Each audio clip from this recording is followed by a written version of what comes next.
Assalamualaikum warahmatullahi wabarakatuh. Salam sejahtera untuk kita semua. Baik, kembali lagi bersama saya Muhammad Taufik STP MSI dalam mata kuliah Mekanisasi Pertanian. Sebelum saya memulai, saya ingin bertanya kabar mahasiswa terlebih dahulu. Bagaimana kabarnya? Mudah-mudahan rekan-rekan mahasiswa selalu diberikan kesehatan tanpa kekurangan sedikit apapun. Baik, pada hari ini kita akan melangsungkan perkuliahan untuk pertemuan yang kelima ya dalam mata kuliah Mekanisasi Pertanian. Sebagaimana yang telah saya sampaikan pada pertemuan awal ya, eh, ketika saya menjelaskan mengenai silabus perkuliahan ataupun satuan acara perkuliahan, pada pertemuan kelima kita akan membahas mengenai temanya adalah alat dan mesin pengolah tanah. Nah, jadi pada hari ini pertemuan kelima dalam mata kuliah Mekanisasi Pertanian kita akan membahas mengenai alat dan mesin pengolah tanah.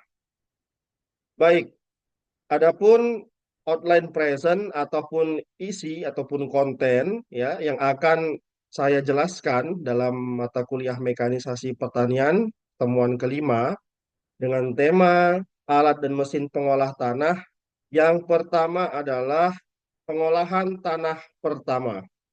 Jadi dalam kegiatan pengolahan tanah ada dua kegiatan besar ya, ada pengolahan tanah pertama dan pengolahan tanah kedua. Nah, saya akan menjelaskan mengenai pengolahan tanah pertama, di antaranya ada penjelasan mengenai bajak singkal ya, atau moldboard flow. Kemudian ada penjelasan ya, yang kedua kontennya adalah mengenai bajak piring. Jadi ini adalah jenis-jenis yang terdapat pada pengolahan tanah pertama. Jadi jenis-jenis implementasi atau implement ya. Yang ketiga bajak pisau berputar atau rotary plow, kemudian ada bajak chisel, kemudian ada bajak subsoil, dan dilanjutkan dengan pengolahan tanah kedua. Nah, sebagaimana tadi yang saya sebutkan, ada dua kegiatan utama dalam pengolahan tanah. Jadi ada tahapannya, pengolahan tanah pertama dan pengolahan tanah kedua. Nah, pada pengolahan tanah kedua ya, adapun peralatan atau implement yang dapat digunakan dalam kegiatan pengolahan tanah kedua. Yang pertama adalah garu piring atau disebut juga dengan disc harrow. Yang kedua ada garu paku, ya disebut juga dengan splice tooth harrow. Kemudian ada garu pegas, ya disebut juga dengan spring tooth harrow.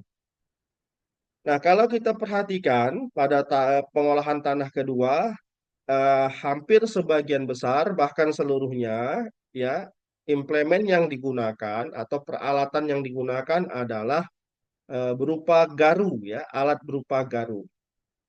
Nah, yang terakhir ada alat persemaian atau alat perata tanah yang disebut dengan land rollers.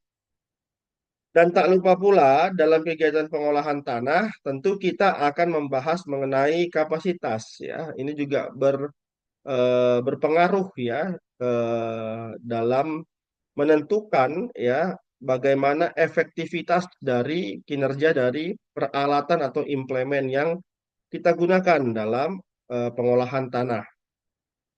Nah, dalam kapasitas kerja kita akan mempelajari mengenai kapasitas lapang teoritis, kemudian kapasitas lapang efektif, dan kecepatan maju. Yang terakhir adalah efisiensi lapang. Nah, jadi tiga materi besar ini akan kita pelajari, akan saya jelaskan pada mata kuliah Mekanisasi Pertanian pertemuan kelima dengan tema alat dan mesin pengolah tanah. Baik, kita langsung saja mulai pada tahapan pertama yaitu pengolahan tanah pertama. Jadi ada alat ya yang disebut dengan bajak singkal. Tentu tidak asing ya kita mendengar istilah bajak singkal. Nah, istilah lainnya dalam bahasa Inggris ya ataupun istilahnya di luar negeri adalah mouldboard plow ya. Nah, digunakan untuk apa sebenarnya bajak singkal ini? Ya, terutama pada kegiatan pengolahan tanah awal ya pada saat pertama. Nah, fungsinya adalah kalau dalam pengolahan tanah tahap awal atau pertama, fungsi pengolahan tanahnya adalah untuk membalikkan tanah. Ya, jadi kata kuncinya adalah untuk membalikkan tanah. Ya, kita tidak berbicara dulu mengenai tahapan lebih lanjut, tapi fokus kepada tahapan tersebut ya, tahapan awal. Jadi setelah eh, kegiatan pertanian berakhir, ya kegiatan pertanian sebelumnya yang diusahakan atau dibudidayakan berakhir, maka tanah ya yang menjadi tempat komoditas yang kita tanam, komoditas tanaman yang kita tanam pada lahan pertanian, nah itu akan ditanami kembali ya, akan ditanami kembali untuk masa tanam berikutnya. Nah, pada masa tanam berikutnya, maka pengolahan tanah dilakukan kembali. Ya, harus. Jadi ini merupakan suatu kewajiban dan keharusan yang dilakukan oleh petani ya untuk mengolah kembali tanahnya. Nah, pada tahap awal pengolahan tanah tersebut ya, saya katakan tadi ya menggunakan alat bajak singkal yang fungsinya ya tidak lain tidak bukan hanya untuk membalikkan tanah. Jadi tanah yang telah digunakan pada eh, aktivitas pertanian sebelumnya itu akan diolah kembali tanahnya. Nah, bagian bajak singkal yang memotong dan membalikkan tanah disebut dengan bottom. Nanti akan saya tunjukkan ya bagian bottom ini yang mana. Namun perlu kita perhatikan ya dalam satu komponen bottom ini ya terdapat beberapa bagian utama. Ya, ada singkalnya sendiri yang disebut dengan malbot, kemudian ada share itu sebagai pisau, dan kemudian ada land side ya, itu penahan samping. Nah, ketiga bagian ini ya pada bottom ya ada singkal, pisau, kemudian ada penahan samping. Ini diikat ataupun dikaitkan dalam satu rangka ya, dalam satu rangka yang disebut dengan frame nanti ya. Nah, untuk menyatukan ketiga ini ada lagi bagian penting ya yang digunakan, yaitu disebut dengan bagian penyatu atau yang disebut dengan frog. Nah, frog dengan frame itu akan dihubungkan dengan satu batang penarik yang disebut dengan beam yang akan menjadi pengait antara implemen bajak singkal ini kepada titik gandeng traktor ya.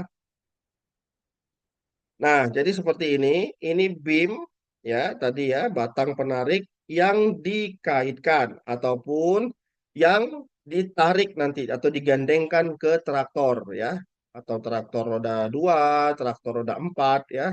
Nah, nanti disesuaikan ya. Nah, ini yang disebut malboard ya. Ini yang disebut malboard. Bentuknya seperti ya seperti ini ya. Eh, sayap kupu-kupu ya. Jadi sebenarnya bentuknya seperti ini. Ya fungsinya hanya untuk eh, membalikkan tanah ya seperti ini gambarnya. Nah kemudian ini yang disebut share ya pemotong, pemotong. Jadi yang bertugas memotong tanah di bagian dalam. Nah ini land side penahan samping. Jadi agar gerakan dari pembajakan dengan menggunakan singkal ini stabil. Kemudian ini frog ya penyatu antara malbot, share dengan land side. Dan kemudian yang menyatukan frog ataupun komponen singkal ini dengan traktor yaitu eh, karena adanya integrasi atau sambungan dari frog dengan beam ya pada batang penarik sehingga beam atau batang penarik nanti bisa ditarik oleh traktor untuk menggerakkan keseluruhan komponen ya yang terdapat pada malbot plow ini ya. Jadi yang terdapat pada malbot plow ini. Oke, kemudian ya. Nah, ini adalah gambaran dari beberapa implementasi Flow. Jadi, tidak hanya eh, kita lihat jenisnya tadi yang satu saja seperti ini ya, yang satu saja seperti ini, tetapi bisa jadi nanti dia ada beberapa ini ya, ada beberapa implement malboard ya, singkalnya. Nah, ini contohnya seperti ini, jadi dia bisa bolak-balik atau reversible sehingga nanti memudahkan agar tidak eh, tani itu sulit ya untuk melakukan pembajakan tanah ya berulang-ulang ya. Nah, pada pengolahan tanah pertama dengan menggunakan malbot flow atau bajak singkal, jadi pada saat bajak itu bergerak maju, ini langkah kerjanya ya. Jadi pisau memotong bagian dalam tanah, kemudian mengarahkan ya karena bentuk pisau share itu adalah apa ya curam gitu ya ataupun bersudut, maka pisau nanti mengarahkan hasil pemotongan tanah tadi ya itu diarahkan kepada malbot ya atau singkal. Nah, nanti ya potongan tanah hasil share itu ataupun yang disebut dengan faro slice ya itu diarahkan ke bagian singkal dan singkal akan menerima potongan hasil faro slice potongan tanah tadi. Karena kelengkungan si singkalnya atau moldboardnya ada kelengkungan begitu ya, modelnya seperti itu, maka potongan tanah nanti akan terbalik ya. Jadi ada melengkung ya, seperti tadi di gambar kalau kita lihat. Nah, ini ya. Jadi ini melengkung tidak lurus gitu ya, melengkung. Nah, pada gambar ini juga kita lihat ini melengkung seperti itu ya. Jadi faro slice potongan tanah ini akan terbalik. Oke, maka potongan tanah akan dibalik. Nah, penahan samping atau land side ini bagian yang berfungsi untuk menahan tekanan dari samping. Nah, ya, tekanan samping dari potongan tanah.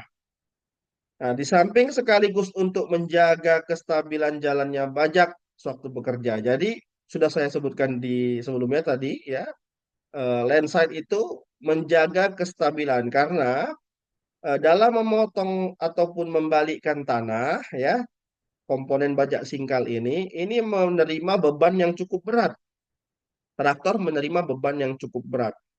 Nah, untuk mengantisipasi terjadinya eh, apa ya kekurangan dalam bekerja ya ataupun gerakan yang tidak stabil ketika ditarik oleh traktor, maka landside yang bertugas sebagai penjaga kestabilan ya dalam proses pemotongan dan pembalikan tanah, kemudian jalannya traktor ataupun kendaraan yang menarik bajak singkal ini dalam bekerja.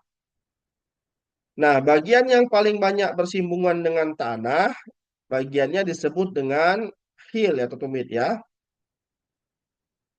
Nah, selain dari bagian-bagian tersebut, nah biasanya bajak singkal juga dilengkapi dengan coulter atau pisau pemotong. Nah, bagian ini berfungsi untuk membelah tanah ya sebelum tanah tersebut dibalikkan. Nah, apa yang dibelah biasanya ya berupa sisa-sisa tanah pertanaman ya dari uh, tanian ataupun komoditas pertanian yang ditanam sebelumnya. Jadi ada tumbuhan bahkan ada sampah ya di sana ya mungkin. Nah, itu bisa terpotong ya, menjadi bagian yang lebih kecil gitu ya. Nah, dengan demikian sisa tumbuhan di atas tanah dapat dibalik dengan baik ya untuk memperingan pekerjaan. Nah, ada dua bentuk pisau pemotong dalam bajak singkal. Yang pertama ada pemotong stasioner, ya, stasioner seperti ini. Dan yang kedua ada pemotong berputar. Nah, kedua ini memiliki fungsi dan cara kerja yang tidak sama, ya. Jadi stationary knife, kemudian rolling itu rolling stationary cutter ataupun rolling cutter ini memiliki fungsi yang berbeda. Baik, perbedaannya adalah terletak kepada bagaimana struktur tanah, ya, kondisi ataupun struktur tanah ataupun sisa perakaran yang pada hasil pertanian sebelumnya, ya, itu yang akan kita olah.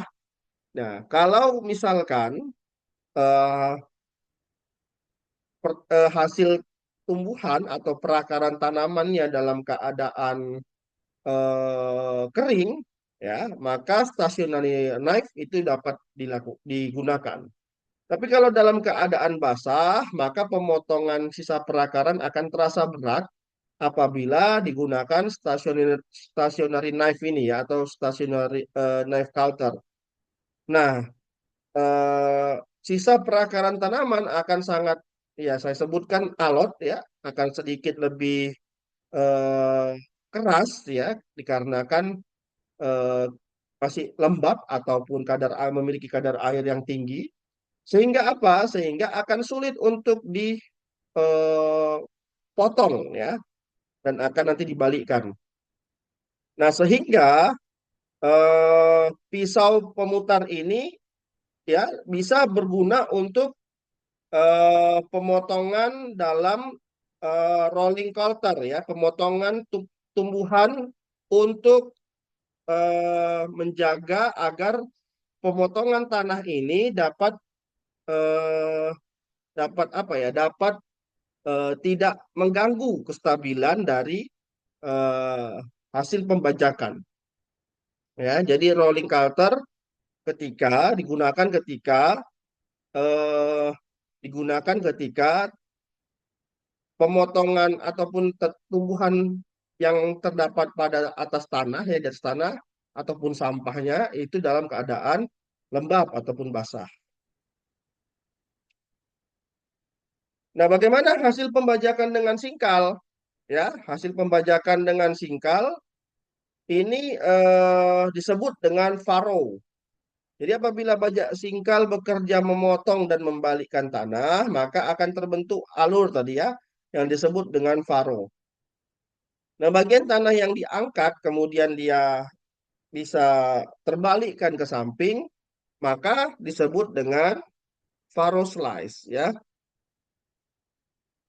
Nah, bagaimana jika pekerjaan dimulai dari tengah, kemudian secara bolak-balik, ya, dari arah perputaran ke kanan hingga ke kiri, ya, lahannya.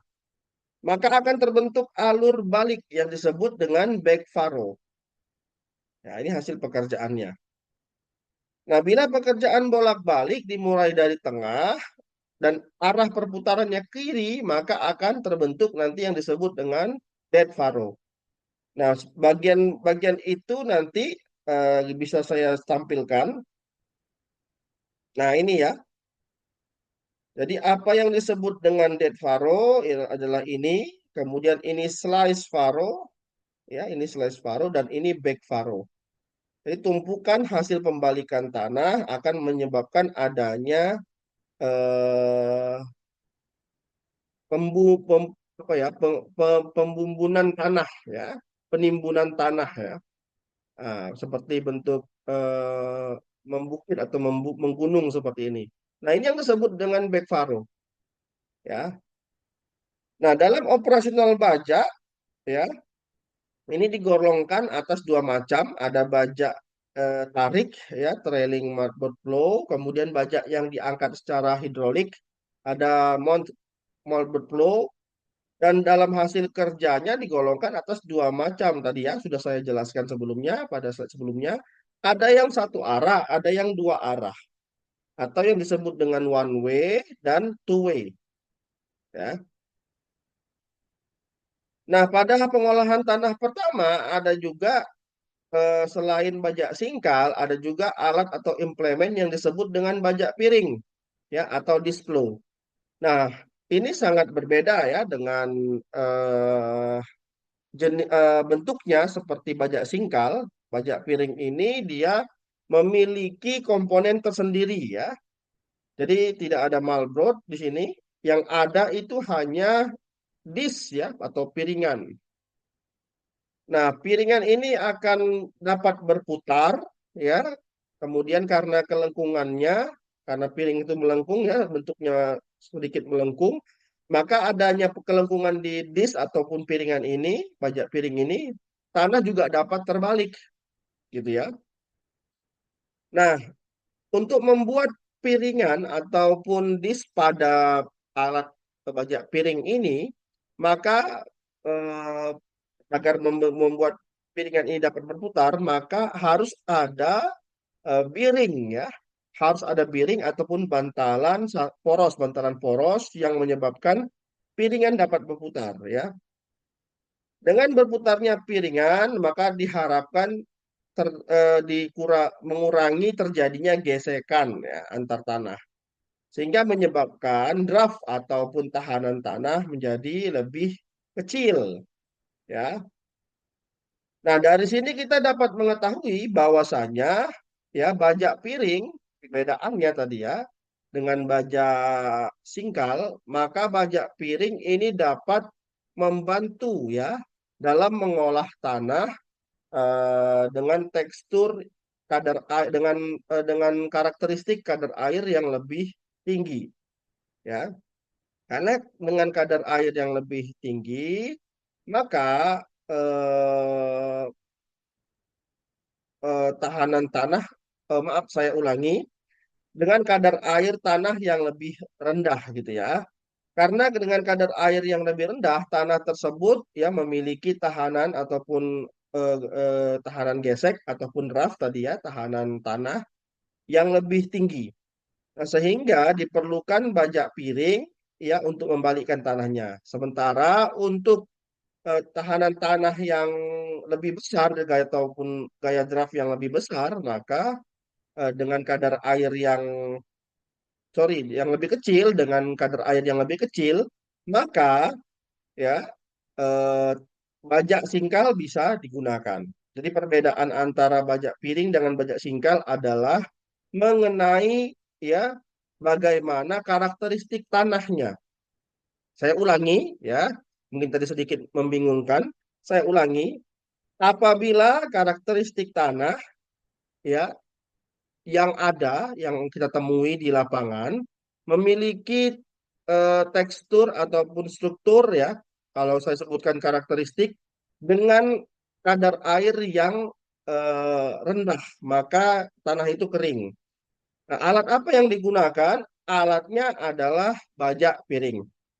Mengapa bajak piring? Karena bajak piring mampu mengubah ya tadi tahanan gesek atau gaya draft yang besar ya karena tanah tersebut sangat kering, kering begitu ya, sehingga dibutuhkan peralatan bajak singkal yang dapat berputar ya seperti piringan ini. Nah, bagaimana dengan karakteristik tanah dengan kadar air yang tinggi? Kalau kadar air yang tinggi, otomatis ya tanah tersebut soft ya, lunak, lebih lunak dibandingkan tanah dengan kadar air yang rendah.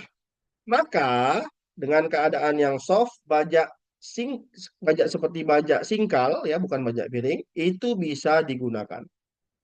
Baik. Nah, tentu saja ya apabila bajak piring ini digunakan ya karena dia berbentuk piringan, maka eh, akan sering sekali terjadi kelengketan ya. Kalau marbot tadi terjadi kelengketan kecil ya, kecil karena tanah itu mengalir terus menerus, secara terus menerus ketika pajak singkal itu tarik. Tetapi perbedaannya dalam pajak piring ya, ini aliran tanahnya ya atau slice dari tanahnya itu dia tidak mengalir, tetapi dia hanya dibalikkan saja oleh piringan yang berputar. Maka di bajak piring dibutuhkan satu komponen yang disebut dengan scraper atau pengeruk. Nah, untuk menahan tekanan samping, maka ada roda alur pada belakang yang disebut rear furrow wheel ya. Nah, ini juga keuntungan menggunakan bajak piring, ya, bekerja di tanah yang keras atau kering, kemudian dapat juga di tanah yang lengket, ya, atau tadi yang kadar airnya tinggi. Kemudian dapat untuk tanah yang berbatu, ya, tanah yang banyak bebatuan, maka bajak piring juga sangat baik digunakan. Untuk tanah-tanah yang berakar, jadi kalau misalkan pertanian kita yang kita tanam, misalkan banyak sisa perakarannya, maka bajak piring sangat baik digunakan. Nah, yang terakhir dapat untuk tanah-tanah yang memerlukan pekerjaan yang dalam. Oke, ini bagiannya bim sama, ya, batang yang dikaitkan ke traktor, ya, ini ya, batang penarik. Nah, ini bearingnya, bantalan poros berputar untuk menjaga perputaran disk atau piringannya menjadi lebih mudah, ya, lebih lebih baik gitu ya, lebih bagus. Nah, kemudian ini disk piringannya dan ini scraper ya. Karena di sini tanah tersebut tidak di slice, tidak dipotong yang dengan adanya share, maka piringan ini ya otomatis juga menjadi share ya, pemotong. Dan kelengkungan disk ini menjadi eh, alur ya, alur yang membuat tanah terbalik. Maka akan sangat besar tadi ya, kejadian timbulnya kelengketan kelengketan tanah pada komponen piringan ini. Maka harus ada alat yang mengatur ya agar tanah yang dibajak tidak lengket pada piringan ini yang mengganggu optimalnya berjalannya dengan bajak piringan ini dengan optimal. Maka dibutuhkan alat scraper. Nah, begini hasil perbandingannya ya. Kalau kita lihat eh, faro slice ya pada hasil pembajakan itu membentuk potongan tanah ya yang tidak menyiku ya, tetapi ini ya, landai ya, seperti ini.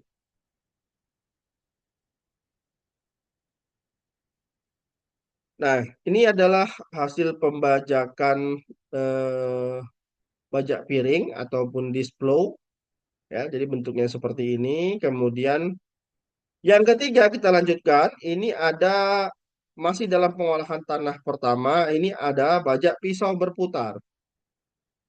Nah, disebut juga dengan rotary cutter plow. Ya, bajak rotari biasanya juga masuk kepada tahapan pengolahan tanah kedua ya sebenarnya ya, setelah pembalikan tanah. Nah, bajak ini terdiri dari pisau-pisau yang dapat mencangkul, kemudian dipasang dalam satu poros yang berputar ya, karena gerakan putarnya maka pisau tersebut bisa berputar, pisau berputarnya. Nah, gerakan putar porosnya digerakkan oleh motor penggerak ya dari traktor biasanya. Nah, bajak ini banyak ditemui pada pengolahan tanah untuk tanaman padi. Oke. Nah, ini salah satu contoh bajak pisau berputar ya. Jadi ada rotary cutter plow. Nah, selanjutnya ada bajak chisel atau yang disebut dengan bajak pahat ya. Dalam pengerjaan tanah, bajak pahat ini difungsikan untuk menembus tanah ya, merobek tanah, jadi memotong tanah gitu ya. Nah, peralatannya menyerupai pahat ya, atau ujung sekop yang lebih sempit dengan mata seperti mata pahat begitu ya. Nah, yang terletak di tangkai ataupun batang yang disebut dengan bar. Bar ini juga eh, frame ya, rangka di dalam bajak pahat atau bajak chisel. Nah, alat pahat ini berbentuk tajak yang disusun pada suatu rangka ya, digunakan untuk memecah tanah yang keras. Jadi bajak pahat memiliki keunggulan apabila tanah keras ya, dia dapat menembus tanah ya, merobek tanah ataupun memotong tanah ya. Jadi bisa digunakan ketika tanah sangat keras ya, masih keras, namun bajak singkal akan sangat sulit ya untuk menarik ataupun memotong pada tanah yang keras, maka bajak chisel dapat digunakan ya untuk awal.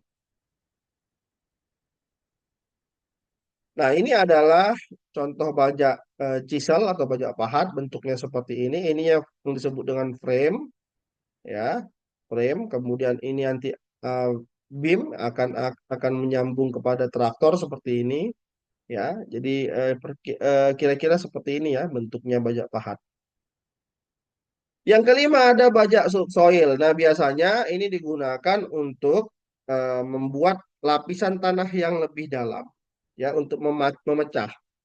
Nah, biasanya di mana ini digunakan ya? Ini bukan untuk eh, membuat lahan ini ya, lahan pengolahan tanah, tetapi biasanya sering digunakan untuk membuat alur ya, jaringan dari drainase ya pada lahan. Jadi ketika apa drainase di lahan itu yang dibutuhkan kedalaman tertentu ya, dia tidak boleh lebih pendek ataupun lebih dangkal dibandingkan eh, areal tanaman, tapi drainase itu harus lebih dalam ya, sedikit lebih dalam dibandingkan areal pertanaman.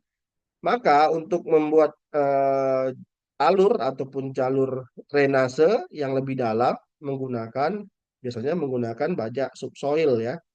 Kenapa? Karena biasanya pada tanah ya, lapisan tanah yang dalam yang keras itu sangat sulit juga untuk dipecahkan ya ataupun dipotong ya. Nah, maka dibutuhkan alat khusus ya. Kalau kita lihat bentuk subsoil, bajak subsoil ini menyerupai bajak pahat ya, cuman dengan bentuk yang sedikit lebih besar gitu ya. Nah, ini ya fungsinya untuk memecahkan lapisan keras ya. Nah, biasanya digunakan untuk memperbaiki ya jaringan ataupun jalur drainase tanah. Jadi seperti itu. Nah, kita masuk kepada pengolahan tanah kedua ya. Pengolahan tanah kedua ini pekerjaannya eh, bukan lagi membalikkan tanah ya. Jadi setelah pengolahan tanah pertama, masuk tahapan berikutnya pengolahan tanah kedua. Ini pekerjaannya adalah meratakan tanah. Ya biasanya setelah tanah yang dibalikkan itu kan masih dalam bentuk bongkahan-bongkahan tanah ya, yang besar-besar gitu ya. Nah, ini dibutuhkan penghancur ya hasil bongkahan tanah tersebut. Jadi meratakan ataupun istilah saya itu menggemburkan tanah itu, ya, bongkahan tanah itu. Hasil dari pembalikan tanah pada pengolahan tanah pertama. Nah, garu yang digunakan pada pengolahan tanah kedua juga bermacam-macam. Ada garu piring yang disebut dengan dish harrow. Nah, untuk garu piring secara umum bisa dibagi dua ya, ada trailing dish harrow dan mount dish harrow. Nah, aksi yang terdapat pada garu piring ada aksi tunggal dan aksi ganda. Perbedaannya di mana? Ini saya jelaskan. Jadi kalau dia garu piring dengan aksi tunggal, maka satu baris saja ya. Jadi ada penarik yang ditarik oleh traktor dan garu piringnya dengan satu baris ya dengan eh, ditarik ya disusun sedemikian rupa hingga satu baris saja. Tapi bagaimana dengan aksi ganda ya? Kalau aksi ganda ada eh, dua lapis ya, dua lapis. Nah, perbedaannya apa lapis pertama dengan lapis kedua gitu ya? Kalau lapis pertama hanya menggaru ya, meratakan tanah kepada satu ini ya, satu perataan saja. Jadi kalau meratakannya kalau tidak ke kiri ya ke kanan. Nah, berbeda dengan aksi ganda, ya biasanya ini di tanah-tanah yang sangat kering, ya. Jadi aksi tunggal ini tanah-tanah yang soft, yang lebih lunak, yang lebih lembut. Tapi aksi ganda ini biasanya digunakan pada tanah-tanah yang lebih keras, ya garu. Jadi bongkahannya masih sangat keras tanahnya. Dibutuhkan aksi ganda biasanya seperti itu, ya. Kalau kita lihat ya dari baris pertama dengan baris kedua, ya letak piringan garunya, garu piring ini ya, letak kelengkungan dari piringannya ini pada baris pertama dengan baris kedua ini berbeda, ya. Nah, kalau kita lihat melengkungnya ini ke arah luar, sementara yang di baris pertama ke arah luar, di baris kedua ke arah dalam. Jadi dia seperti ini ya bentukannya, yang fungsinya tadi sudah saya jelaskan untuk meratakan.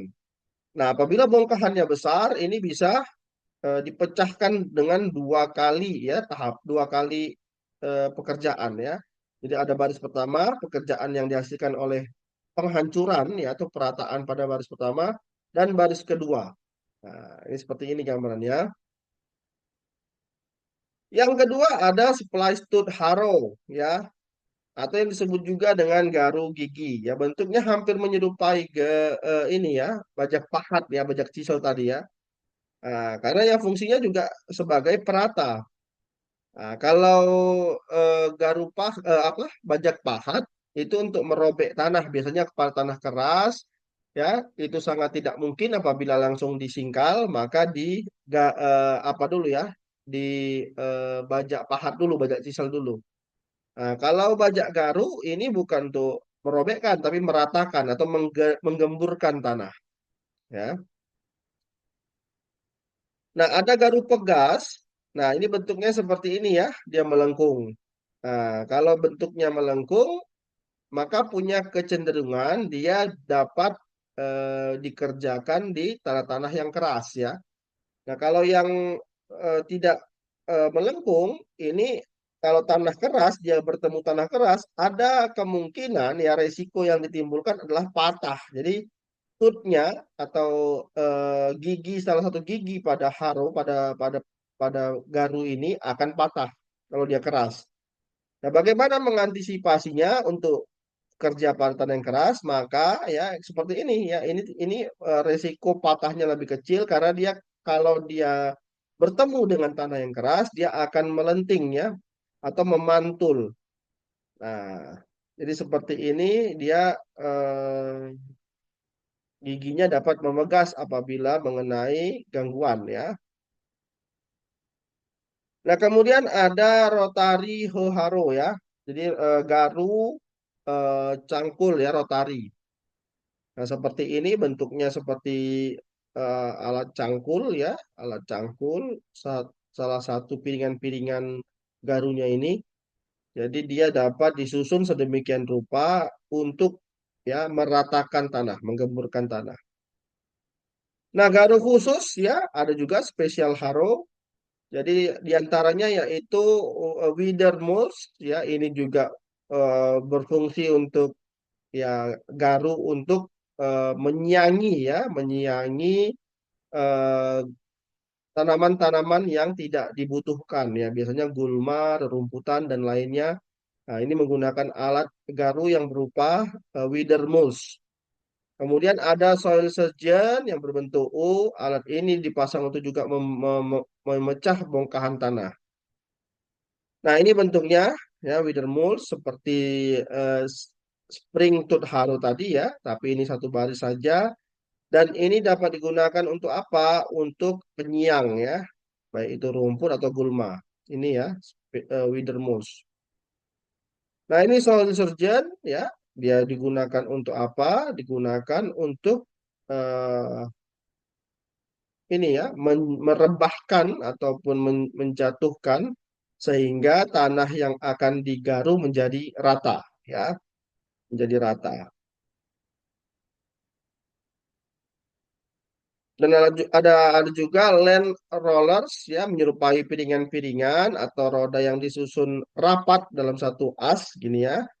Nah, piringan piring yang tajam atau bergerigi, jadi piringan ini dia bergerigi, digunakan untuk proses pengolahan tanah untuk persemaian ya. Biasanya ini membuat lubang-lubang ya yang ada di alur tanah tersebut. Jadi tanah ini memiliki alur ya yang dapat langsung nanti dilakukan penyemaian ya untuk pertanaman. Baik, itu tadi ya beberapa contoh implemen yang digunakan dalam pengolahan tanah tahap pertama dan tanah kedua. Sekarang kita masuk kepada bagaimana cara menghitung kapasitas kerja ya gitu ya dalam pengolahan tanah. Nah, saya mulai dari awal ya. Jadi kapasitas lapang itu sendiri itu terbagi atas yang pertama kapasitas lapang teoritis. Nah, apa maksudnya kapasitas lapang teoritis? Ya, jadi kapasitas lapang teoritis adalah kapasitas yang diperoleh alat atau mesin dalam mengerjakan lahan atau aktivitas panen. Jadi bisa mengolah lahan atau aktivitas panen. Karena perhitungan kapasitas itu tidak melulu ataupun tidak selalu mengenai pengolahan tanah ya. Kapasitas itu bisa juga penyemaian, pemupukan gitu ya. Bisa dihitung kapasitasnya. Nah, ketika menggunakan 100% dari lebar kerjanya, jadi tidak ada yang tidak terkerjakan gitu ya. Artinya 100% dari lebar kerjanya tergunakan seluruhnya. Maka itu disebut dengan kapasitas lapang teoritis. Nah, bagaimana dengan kapasitas lapang efektif atau aktual ya? Ini berbeda dengan kapasitas lapang teoritis. Jadi yang pertama ada kapasitas lapang teoritis, yang kedua kapasitas lapang efektif dan aktual ya atau aktual ya sama ya. Nah, yang ini pengertiannya adalah kapasitas lapang yang diperoleh alat atau mesin dalam mengerjakan luas lahan panen dengan membagi luas lahan yang dikerjakan dengan waktu total ya, waktu kerja total. Jadi bisa jadi ya tidak 100% lebar kerja itu digunakan secara teoritis digunakan dapat mengolah tanah gitu ya. Kalau alatnya implemen bajak singkal, bajak piring gitu ya. Nah, tetapi secara efektivitas, secara aktual ya, jadi luas lahan yang dikerjakan dibagi dengan waktu kerja total itu menjadi kapasitas lapang aktual ya atau kapasitas lapang efektif. Nah, Eh, tadi ini pengertiannya ya kapasitas lapang teoritis. Bagaimana secara matematis perumusannya? Jadi kapasitas lapang teoritis ya itu dapat dihitung dengan 0,36 dikalikan W dikalikan V. Apa itu? Ya, W adalah lebar kerja dalam satuan meter ya. Kemudian V adalah kecepatan maju ya dalam jam. Sorry, kecepatan maju dalam meter per second. Nah, 0,36 ini apa gitu ya. Jadi 0,36 ini adalah faktor konversi ya. Kenapa? Karena lebar kerja dikalikan dengan kecepatan maju maka akan dihasilkan meter kuadrat per second ya. Dan 1 meter kuadrat per second itu adalah 0,36 hektar per jam. Jadi ketika hasilnya sudah menemukan meter kuadrat per second, ya, maka perlu dikonversi ke dalam satuan hektar per jam dengan mengalikan 0,36. Makanya rumusnya KLT sama dengan 0,36 dikalikan W lebar kerja dan dikalikan kecepatan maju ya. Dan lebar kerja dalam meter dan kecepatan maju dalam meter per second. Untuk kapasitas lapang efektif ya dapat dihitung dengan A per T. Apa itu A? A adalah total luas areal kerja. Satunya hektar ya, sudah pasti. Nah, kemudian T adalah total waktu kerja, satuannya jam. Jadi langsung saja hektar per jam ya, A dibagi T. Nah, kemudian kecepatan maju ini diperoleh dari S per T ya. Kita ingat V adalah S per T, di mana S adalah jarak, jarak tempuh dalam meter, dan T adalah dalam waktu ya atau second. Satuannya second atau detik. Ya maka kecepatan ya S per T jarak dibagi dengan waktu satuannya adalah meter per second. Dan yang terakhir ada efisiensi lapang. Nah, efisiensi lapang apa? Efisiensi itu kan eh, perbandingan ya, rasio perbandingan antara pekerjaan yang dilakukan secara aktual atau efektif gitu ya, dibagikan dengan secara teoritis ya. Jadi rasio perbandingan itu antara kedua kapasitas lapang efektif atau aktual dengan kapasitas lapang teoritis. Nah, secara matematis, EL ini dihitung eh, berdasarkan persentasi ya, persentasinya berapa. Nah, makanya ada di faktor pengkali 100%. Jadi KLE dibagikan dengan KLT, rasio perbandingan KLE dengan KLT dikalikan dengan 100%. Nah, hasilnya dalam persen. Tadi KLE dalam hektar per jam, KLT juga dalam hektar per jam ya, dikali 100 maka dia hasilnya nanti dalam persen. Baik, contoh soal ya, ada contoh soal. Luas lahan yang dimiliki oleh seorang petani, katakanlah seorang petani, yaitu 20 meter dikali 7,5 meter. Berarti kan ada 150 meter persegi. Jika kita konversi ke dalam satuan hektar, 150 ini menjadi 0,015. Kemudian lebar kerja alat, ya, katakanlah kegiatannya adalah pengolahan tanah, misalkan ya. Jadi lebar kerjanya adalah 1,5 meter, ya, 1,5 meter. Ini 5 alur ini apa? Nanti saya jelaskan, ya. Nah, perhatikan. Nah, karena tadi 20 meter adalah panjang, ya, 7,5 meter adalah lebar. Jadi kalau saya tuliskan, ya, ya, ini dari sini, ini ya, sampai dengan ke sini.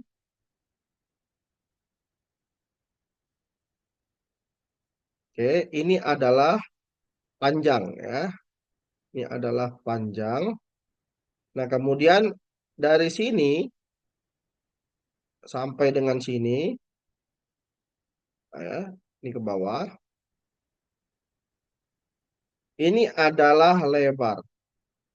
Oke, berapa tadi panjang? Ini panjangnya ya, karena lebih 20 ya, lebih lebih lebih besar angkanya. Lebarnya berapa ini ya? 7,5. Nah, perhatikan kalau lebar kerja alat implemennya, ya ini alat implemen yang dibawa oleh traktor, nih, ya. Jadi ini selebar 1,5 meter. Ini dari sini ke sini ya. 1,5. Oke. Maka kalau lebar lahannya ada 7,5 meter, maka akan terbentuk 5 alur ya. Dibagi saja. 7,5 dibagi 1,5 ada 5 alur. Gitu ya. Jadi paham dari mana ini ya, 5 alur ini ada ya. Angka 5 alur ini ada.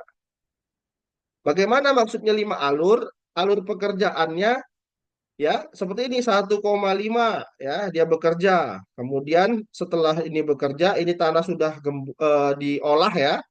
Tanah sudah diolah. Kemudian setelah dari alur pertama dia akan masuk ke alur kedua ya. 1,5 meter lagi. Begitu seterusnya dia manuver berbelok ke alur ketiga ya, alur keempat sampai dengan alur kelima dan selesai. Maka lahan ini sudah diolah ya. Mau misalkan misalkan kita anggap ini pengolahan tanah pertama menggunakan bajak singkal ya, pekerjaannya membalikkan tanah. Maka ya dengan 5 alur kerja gitu ya, dengan memanfaatkan 100% lebar kerja dari implemen, lebar kerja implemen digunakan, maka terdapat 5 alur. Ya, jadi paham ya dari mana 5 alur ini muncul. Baik, Sekarang kita lihat ya data dari pengolahan tanah. Nah, ini alur pertama ada tabel seperti ini, alur pertama, alur kedua, alur ketiga, 4, 5 ya. Nah, lebar kerjanya sama, 1,5 menjadi 7,5 tadi ya, lebarnya yang ini, 7,5. Nah, waktu tempuh setiap alurnya ya, sepanjang 20 meter dalam waktu detik. Jadi yang pertama ditempuh 23 detik gitu ya. Alur kedua ditempuh sepanjang 20 meter ini 24,35 bermacam-macam ya. Nah, ini ditotalkan. Dan tidak hanya waktu tempuh untuk mengolah di alur setiap alur, tetapi berbelok ketika berbelok dia membutuhkan waktu juga ya. Ada waktu yang dibutuhkan untuk berbelok seperti ini. Dan kemudian kecepatan maju ya. Oh sorry ya, ini saya perjelas dulu. Ini kenapa di yang kelima waktu beloknya tidak ada ya? Karena dia sudah tidak berbelok lagi karena alurnya cuma 5. Ya, kalau menuju ke 6 ini baru ada nanti kan gitu ya. Maka sebenarnya ya waktu beloknya ada 4 kali ya. Kemudian kecepatan maju ini apa rumusnya tadi? Jarak ya, jarak tempuh jarak ininya panjangnya dibagikan dengan waktu. Nah, jadi ini waktunya ya. Ini kecepatan maju yang digunakan untuk mengolah pada alur pertama. Ya, berarti 20 meter dibagikan waktunya, ketemu angka ini. Ya. Nah, kemudian ini totalnya. Oh, sorry. Ini bukan total, maaf, ini rata-rata ya, dirata-ratakan. Kalau ini waktu belok total, waktu tempuh total ya. Nah, kalau yang kecepatan maju ini rata-rata ya. Oke, saya lanjutkan. Jadi hasil perhitungannya luas lahan tadi panjang kali lebar adalah 150 meter persegi atau sama dengan 0,015 hektar. Kemudian waktu kerja totalnya berapa? Ya, ini ya 131,08 ditambah 46,71. Apa ini? Waktu mengerjakan setiap alur tadi ditotalkan ya, alur pertama, kedua, ketiga dan ini adalah waktu berbelok ya. Makanya waktu berbelok termasuk dalam waktu kerja ya. Karena pekerjaan membelok itu dalam pekerjaan mengolah tanah juga gitu ya. Nggak mungkin kalau dia tidak dihitung maka waktunya jadi ini ya lebih cepat gitu ya. Dan berbelok itu membutuhkan waktu ternyata. Oke, kalau dijumlahkan jumlahnya adalah 177,79 detik. Nah, kira-kira berapa jam? Ya, 0,049 jam ya. Jadi total waktu kerja harus dalam jam. Nah, dari sini kita dapat ketahui bahwasanya KLT ya 0,36 dikalikan W dikalikan V. Nah, 0,36 W-nya lebar kerja alat 1,5 meter dikalikan kecepatan kecepatan kerja. Ini rata-rata kecepatan kerja tadi ya setiap alur. 0,7742. Hasilnya adalah 0,418 hektar per jam. Nah, secara teoritis berdasarkan waktu lebar kerja yang dikalikan kecepatan rata-rata, hasilnya adalah 0,418 jam. Ya, nih saya garis merah. Oke. Nah, bagaimana dengan ya, baik. Bagaimana dengan KLE? Kalau KLE A per T. Perhatikan, lebar kerjanya 0,015 ini dan kemudian T. Nah, ini waktu efektif ya. Jadi lebar kerja dibagi waktu efektif. Nah, perhatikan hasilnya. Ada perbedaan ya antara KLT dengan KLE. Kapasitas lapang teoritis dengan kapasitas lapang efektif. Nah, secara teoritis alat tersebut ya harusnya kapasitasnya adalah 0,4. Tetapi di lapangan ya dia dapat dikerjakan dalam waktu 0,49 jam ya. Ini 0,015. Maka 0,015 dibagikan 0,049 hasilnya 0,36. Nah, ada kemungkinan seperti apa? Ya, kemungkinan pertama, nah, mungkin operatornya sudah terlatih sehingga dapat memenuhi waktu yang tepat gitu ya dalam mengolah tanah. Artinya tidak terlalu lama dalam setiap alur pengerjaannya, kemudian dalam waktu berbelok juga tidak terlalu lama, ya. Jadi secara teoritis dia harusnya 0,4, tetapi dalam kenyataannya secara efektif ya aktualnya dia 0,3. Nah, itu maksudnya ya. Nah, jadi bagaimana kalau kita hitung berapa efisiensi lapang ya? KLE dibagi KLT dikali 100% dalam persen. Maka 0,306 dibagi 0,418 dikalikan 100% ya. Hektar per jam bisa mati, 0,306 dibagi 0,418 dikalikan 100 menjadi 73,2% ya. Nah, berarti alat eh, pembajakan yang digunakan ataupun kegiatan pengolahan yang digunakan bersama operator kerjanya ya ini sudah mampu membuat efisiensi lapang sebesar 73,2%. Nah, pertanyaan saya apakah ini bisa lebih tinggi ataupun lebih rendah? Bisa ya tergantung dari ini ya KLE, kapasitas lapang efektif. Nah, jika waktu yang digunakan, waktu yang diperoleh setelah kita hitung seluruhnya, waktu pengerjaan setiap alur ditambah waktu berbelok, ini menjadi lebih lama, maka kapasitas lapang efektif ini juga menjadi lebih kecil, ya. Kalau ini lebih kecil, waktunya di bawah 0,0, sorry, lebih lama ya, di bawah 0, di atas 0,03, bahkan secara teoritis dia lebih lebih besar dibandingkan teoritis, maka hasil efektivitas lapangnya menjadi lebih kecil, gitu ya. Nah, kalau ini angkanya lebih sorry, lebih kecil tadi ya. Baik.